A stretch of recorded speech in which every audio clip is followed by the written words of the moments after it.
A gente acha que precisa olhar, né, a regulação à luz do desenvolvimento tecnológico, à luz do desenvolvimento da geopolítica, à luz da importância econômica e social da inteligência artificial para o Brasil.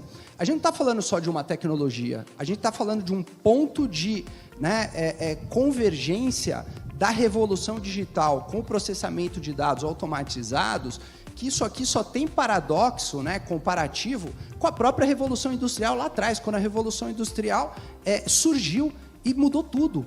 Tudo vai ser mudado, todas as relações sociais, modo de produção, né, é uma transformação radical e que a gente precisa estar junto, precisa planejar esse país. Não só olhar para a regulação, né, e ter uma regulação que garanta segurança jurídica, sim, protegendo direitos fundamentais, mas protegendo também a nossa capacidade de inovação e de usar a tecnologia para fazer desenvolvimento econômico e social, mas a gente tem que olhar para o desenvolvimento desse país, para um projeto de nação, né?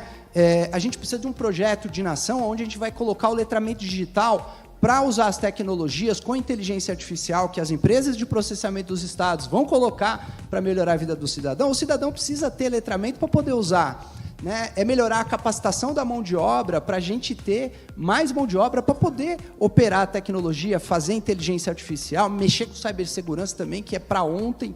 Né? E a gente precisa de data centers.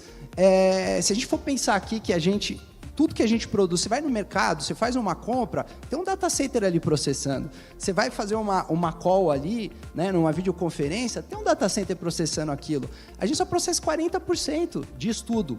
Né? No Brasil, o resto é processado lá fora. Não estou dizendo que tenha que proibir, a gente tem que continuar usando, processando, dado lá fora, até porque a gente precisa de acesso à tecnologia, mas precisa de investimento aqui também, para ter mais data centers aqui e ter mais oferta também aqui no Brasil. Então, são elementos que a gente precisa rediscutir e colocar na mesa de um projeto de nação, de fato, soberano, competitivo, né, sem fechar acesso à tecnologia estrangeira, porque eu acho que isso aí a gente já aprendeu que não dá certo, mas melhorando as qualidades de investimento, políticas públicas, projetos, unindo entidades, organizações, empresas, que é o que a gente está fazendo aqui. Parabéns mais uma vez, Abebti. Realmente, quando você coloca a discussão das novas tecnologias, eu sempre consigo classificar em 4 pontos bem específicos. O primeiro é a parte regulatória, né? A tecnologia tem que estar disponível e, às vezes, a regulamentação ela freia o acesso à tecnologia, inibe o acesso à tecnologia. E o segundo que eu falo, a tecnologia sempre tem que estar acessível. E acessível é a questão tributária.